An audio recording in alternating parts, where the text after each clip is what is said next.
Hi and welcome to Schmooze with Suz. I'm Suz Montgomery, your host, and we're starting a little bit of a series here. And I'm going to say probably about 6 parts of this, and this is going to be the first one. It's conversations about cancer. Obviously, this is not a fashion statement. I have cancer, and I'm under treatment now with radiation. I've already gone through the chemo route. But I know other people are experiencing this, and after talking with my nurses and my doctors, there's an upswing. There's an uptick on cancer, and why we really don't know. Maybe it's lifestyle, maybe it's dietary, maybe it's just environmental causes, but starting the conversation, we think that we need to really explore this subject a little bit deeper and a little bit deeper in depth. So I've asked my friend Mary Jo Murphy, nice Irish name, to join me today, and she is not only a survivor, but she is a health educator. She has a master's in health science, and she teaches diabetic classes for people with diabetic conditions, so she'll come back on a later show for that. But today we want to focus in on her condition and about her type of cancer she has, which is very unusual. Welcome to the show. Thank you. Glad you're here. So let's get into your condition, what you were diagnosed with, in what year, and how this was all, it occurred. Well, actually, the kind of cancer that I had, which was anal cancer, probably wouldn't have had the right amount of expertise in any community except perhaps in San Francisco.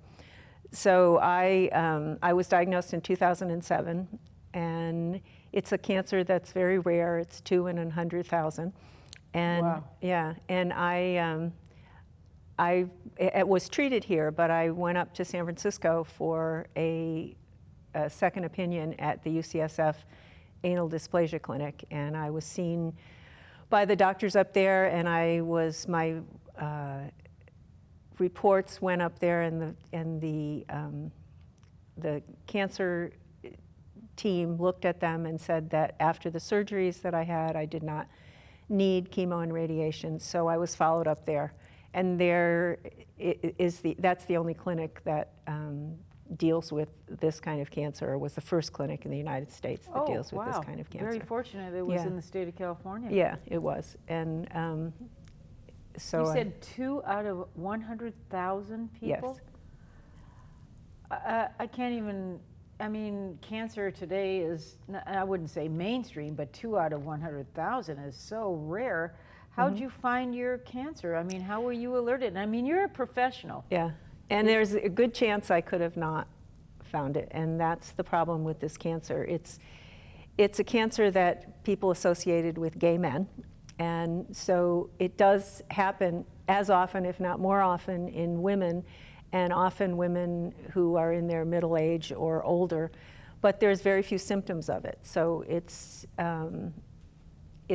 often not picked up until it's a later stage. I was lucky. I was picked up at stage 2, and I had no metastasis. I had no nodes. But it was only because I had a feeling that something was wrong. I had a hemorrhoid, and even my physician wasn't, or the nurse practitioner who was caring for me wasn't concerned about the hemorrhoid. But there was something about it that I felt I didn't really want to live with, and I thought, well, I should have a colonoscopy, and I wasn't really due for one, but I pushed for it, and during the colonoscopy they found that I had a polyp, and the polyp was positive for squamous cell carcinoma, which is anal cancer. So on some level, like you said, you pushed for it. Yes. And if you wouldn't have pushed for it, I can't even imagine what the effects would be if you didn't push Well, on it. I might not be here. Exactly. And so with your background and your, medical training, you suspected, which is interesting. Well, the thing about my training is that a lot of people have the yuck factor when it comes to that part of their body. And because I'm a nurse, there's no part of my body that I consider something that I couldn't deal with. So a lot of times with this kind of cancer, women put it off because they might have bleeding, they might have a hemorrhoid, they might have itching, they might have a fullness down there, but they don't want to think about it. And when you're a nurse, think about everything. It's clinical. Yes, exactly, exactly. And I think that's probably true with anybody that's been diagnosed with any type of cancer. Right. I mean, you don't have any inhibitions. Obviously, you have missing parts. I mean, I'm missing parts. Right. But you don't have any inhibitions anymore. And you look at it almost detached, because now all of a sudden you're the patient. Right. It's an interesting When you go through that door, everything's different. But before you go through that door where you're a cancer patient, you do a lot of things in your brain to try to pretend that it's not happening to you. And I had a feeling for a while that there was something wrong. I was having other symptoms. I had some IBS, and I had other symptoms, but the hemorrhoid nobody was worried about. But I just didn't like that I had this, and I'd never had it before, and it was annoying, and I just decided to follow up. If I hadn't followed up, I could have been diagnosed at a later stage, and it was scary. It's always scary to face it. It's always scary to say, well, I'm going to go have a colonoscopy. But whatever's there is there. So my opinion of it is you just need to, if you think there's something wrong, it's always good to look into it. I think also when you just kind of guess or maybe think something's going on, and you always, I think I do, and maybe other cancer people do as well, you go to the extreme end of it. Okay, cancer, I'm going to die. Yes. And that's your first thoughts. Yes. You think about the mortality issues. Right. And then you kind of back into some kind of, that's the fear thing. Yeah. And then you back into some kind of reality with, okay, so I've got cancer, so now what do we do? Okay, how do we handle this? But the treatment is part, after the I'm going to die thing, you go back to the now what's the treatment, and exactly. How is my life going to change? Correct. But it's too late at that point. It's going to change, and it's just a matter of kind of putting your head down and going through what you have to go through. Getting it done. This particular cancer, however, is very stigmatized because it's as I said earlier, it's related often to gay men because there's a higher incidence of, well, actually there's not a higher incidence, they're just diagnosed earlier than women because people think it's associated with anal sex, and it isn't. It's a virus. It can be associated with that, and the reason that gay men seem to get it is because a lot of gay men are also HIV positive, and that's an immunosuppressed condition. Right. And once you have this virus, 1 in 4 people in the United States have had this virus. And there's That's astounding. Yeah, and most people don't know they've had it because there are no symptoms.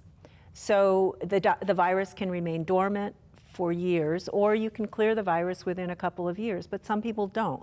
And then if you become immunosuppressed for some reason, or you get older, or you're stressed, or whatever goes on in your life, the virus can sort of come up again. It gets reactivated? It gets reactivated, exactly. And it's not anything that you maybe have even thought about. I mean, I didn't think about it for years and years, and I knew I had HPV when I was younger, and I didn't even have the strain that causes cancer, but there's 100 strains, and the chances of getting one strain and not getting the other are pretty slim. So, but what I started to say earlier was that there's a stigma involved with this because people think that they know how you get it, and they think that you've done something wrong. And essentially anyone who's had normal heterosexual sex has a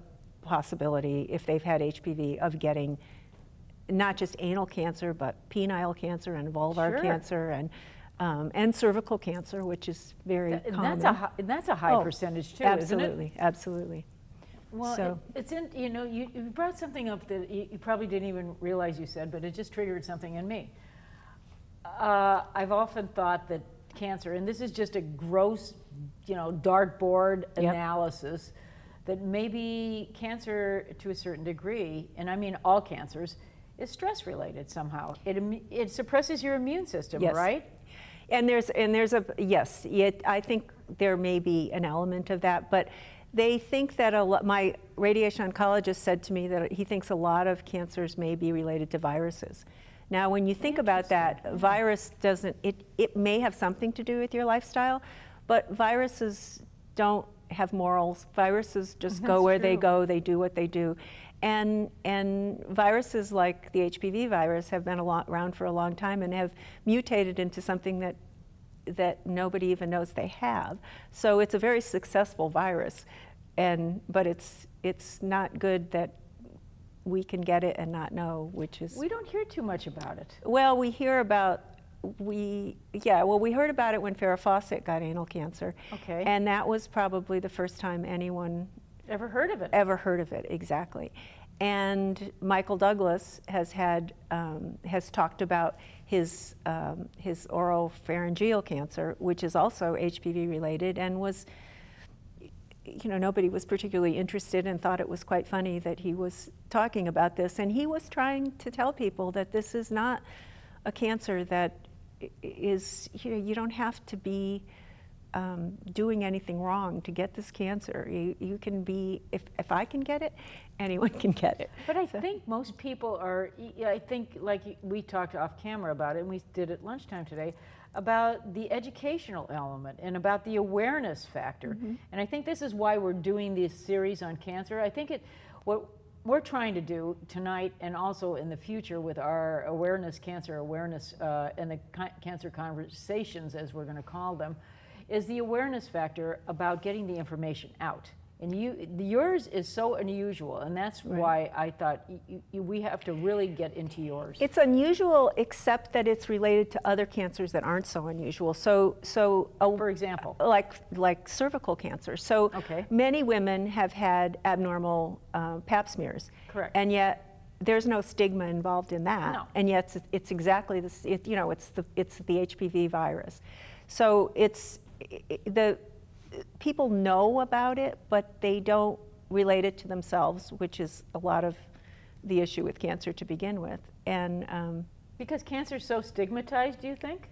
Well, I think people would rather people not. Can't even say the word. Yes, and people can't say the word anal cancer even worse than they can't say I bet. other cancers. There was a time when breast cancer wasn't spoken of. I mean, when I was first in, early on in my nursing career, I remember women used to die of breast cancer all the time because they just didn't want to talk about it. They didn't want to know it. They weren't doing any kinds of preventative things because we just were uneducated about it. Well, and now I'm sure people have come up to you, and they've come up to me too, and these are friends, and these are people I know relatively well.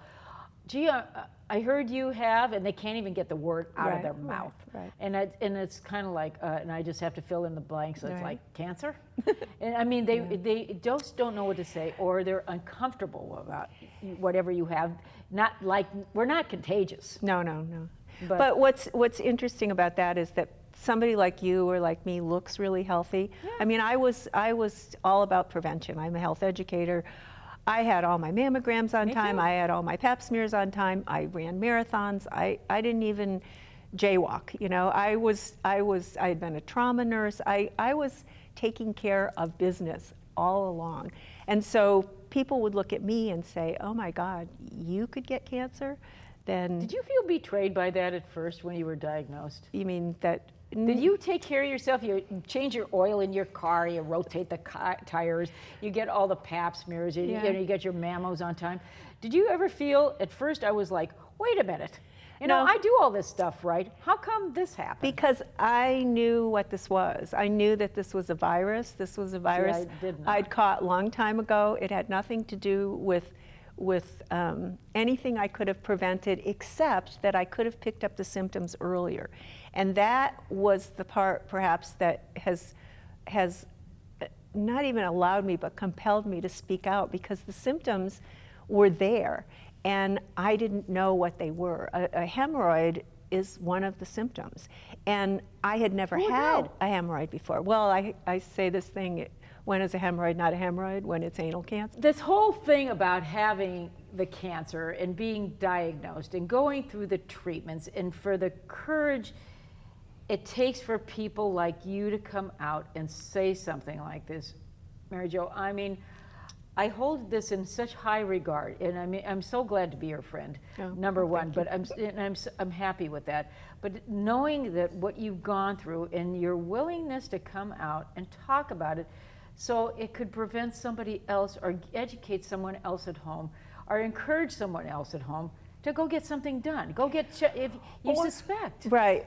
Yeah. To get something done if you suspect, and then also to realize this is a cancer that grows in kind of an inconvenient and embarrassing place. So to just It's a body part. Get over that if you can. And then I guess the biggest thing is the prevention part. I had told you before we got on camera that I was a polio pioneer when I was a little girl, and now we have a vaccine that's prevents this cancer, and children, boys and girls, should be getting this vaccine so they don't have to go through this. So, and it's very hard, I think, for a parent to understand when they're looking at, a little girl who thinks boys are yucky and a boy who thinks girls have cooties, or vice versa, right. to think, oh, these are going to be sexually active people someday.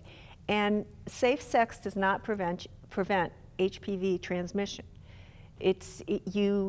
Condoms don't prevent HPV transmission. So if you think just a few years down the road, most parents want their children to get married and have children, and that means they're going to have sex. Well, if they're going to have sex for the first time with someone who's also a virgin and they never have sex with anyone the rest of their lives, then maybe you could come up with a... But what's the odds of that? But what are the odds of that? What are the odds of somebody's husband dying or the wife dying or you getting a divorce or something like that? So it's just unrealistic to think that people will not get a sexually transmitted disease, which is the most common sexually transmitted disease, is HPV. And if parents think about, well, what's it going to be like when my daughter gets cervical cancer and can't have children? Well, we don't think that way. Or what's it going to be like when my son gets head and neck cancer when he's in his middle age? Correct. We don't think of those things. We just think, oh my goodness, my child may have sex and I have to think about this. Well, they don't want to think about but that. But this vaccine is a cancer preventing vaccine, just like the polio vaccine, but polio was scary because we saw it. Yes. And this isn't scary because invisible. Look at me. I mean, would you see me and walking down Never the in a street million and years. say, oh my goodness, I think this woman Never in a has an million years. HPV related cancer? So how difficult is it to get the vaccine? I mean, is it just a simple inoculation, or is it a series? There's a series. There's 3, and it's and how preventable? I mean, it's it's pretty much prevents. Yeah, most of the strains of HPV that cause cancer and genital warts are prevented by the vaccine. So there's why don't really people do this? Because it's not on their radar for the most part. They have other things to think about. They can't imagine, just like you and I couldn't imagine ourselves getting cancer. They can't imagine their child getting cancer. And by the time, let's say their daughter gets anal cancer, she's, the parents may be dead or old. And what are you going to do? Go back to your mother and say, by the way, how come you didn't give me this vaccine? Well, I thought it was the right thing to do. Well, the right thing to do is to prevent cancer, even if you don't. There's nothing. It's not about morals. No, nothing at all. And it's also, if you just think of it financially, think of the cost of the preventable. billions of dollars that go into cancer, to say nothing of the suffering. I mean, you are wearing your badge of honor, and I had no hair, and I went through chemo, and I went through radiation, and I lost 30 pounds, and I was sick, and I don't feel like myself anymore. And if I could prevent some other person from going through that, why would I not speak out? So if somebody thinks they know something about my cancer that they don't know, and they speak out in a way that is not representative, then my voice needs to be louder. Louder and longer. And longer, I mean, right. in recent, when you were talking about the inoculation and about how prevention is a critical piece of this, I'm thinking about not that long ago, and it was only maybe about 2 years ago when there was the big uproar over autism and about, Sure. yeah, remember this? About Yes. how they were not, people were not inoculating their children. Right. And about the whole flap, I remember there was a big flap about this, especially up in Ojai, where there was this whole coalition of people, and a friend of ours is a pediatrician saying, what am I gonna do with these people? Yeah. And I said, all you can do is just try to educate them. He goes, but I feel some kind of moral responsibility. I go, it's not your responsibility. You can give them the information, you can educate them as best you can, but ultimately it's their child, they have to make the decision. Same for us. We could sit here all day long talking about Right. this. If they don't have the initiative or take the initiative Right. to go out there and do it, but that's why we do what we're doing. One of the things that's happening, though, is that teenagers or younger people are starting to learn about this, and they're asking for the vaccine. Thank God. Which I think is perhaps another place for the education to take place, you know, to go into the schools and Correct. to speak to the people who will be affected by these decisions that are made about their health. There should be more information out there, more propaganda, good propaganda. There are in other places, apparently in New York City on the subways, there's Excellent. Yeah, but we just, I don't know, What's California. the matter with us? I don't know, we need to do more. We need to do something about, the health system out here really needs some tuning up. I mean, prevention's always cheaper than remediation. Absolutely, absolutely. And I mean, to have that kind of information, and and schools are always, because I work for a school district, they're always very cautious about what they give the kids, but and then the parents have to take responsibility. To me, it's always, where's the responsibility with the parent? I mean, this is your child. Like you said at the beginning of the show, why would you jeopardize your child's life? Right. I mean, if they have a cold, or they have a, whatever it is, measles, whatever, you go get something done with this. Right. Why wouldn't you be so aware of this? Maybe we're not doing a good enough job getting the message out. I think people are just uncomfortable with the fact that HPV cancer? is a sexually transmitted disease. There's kind of a twofold thing, that, and then it's cancer. And who wants to talk about cancer? I mean, even as I've gotten better, and I still have leftover things from my chemo and from my radiation, and I'm not, I mean, Totally get I that. look well and I feel pretty good, but I'm not the same. People will say to me, you're okay, right? Yeah, you're Everything's cured, fine, right? right? And that's the end of the conversation. And if there's somebody who really cares about me, they will listen to what it's been like.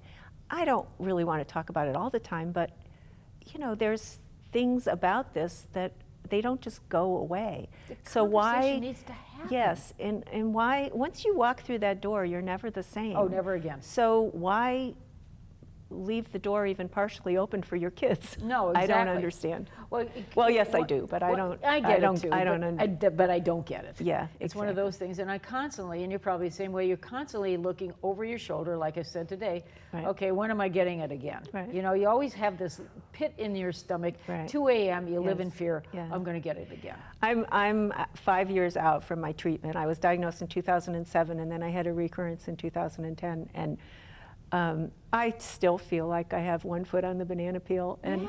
I know that I've been discharged from my radiation oncologist. I have my follow-up appointments, but there's always that sense. It just changes how you live your life. You don't do. waste You time anymore. You don't, like when I first got diagnosed, I said to my husband, John, I said, well, we got to go to Costco. Should we buy 48 rolls of toilet paper or should we just get 6? One of those things. Am I going to outlive the toilet paper? I mean, it's what you look at life so differently, and you value every single day, and you're so grateful for the people in your life that you can relate to. And I think one of those things is other cancer patients. Yes. We have frank talks. We talk to each other. Right. But other people are just, there's still that stigma, and I've got a lot of older students, they're like 90 years old, that cancer is kind of like, wow, they just look at you as a ticking time bomb. Yeah. They just don't realize that, you can get better.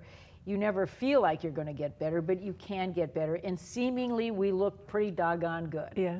So, well, I remember my neighbor who had cancer said to me, just remember, Mary Jo, it won't always be like this. When I was going through treatment, someday you'll you'll be able to eat, you'll be able to do all the things you did before. And it was the thing that got me through it, to move out of that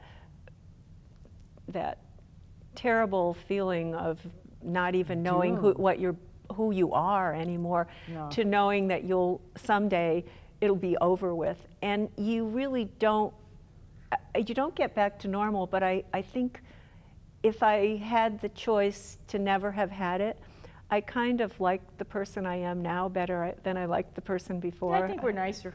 Yeah. Well, I think I am, at least. I was very arrogant about my health. I felt that I never expected this to happen to me because I did all the right things. Because you were doing everything right, and you were a professional, and you were working in the field. Yeah, exactly. And it wasn't going to bother you, it was the next guy. Exactly. Well, we're running out of time. I can't tell you how grateful I am, not only to be your friend, but also to have you come on and talk about this. But we're going to have you back for a diabetic show. I think we need to talk about diabetes, which is another big issue. It's right up there with cancer, coronary heart disease, that kind of thing. I don't Will you have come that, back? but I can Good. talk about it. Not until the next time we do a show, please. So thanks for being here. I Thank you, appreciate it. Suz. And thank you for joining us, and we'll see you next week.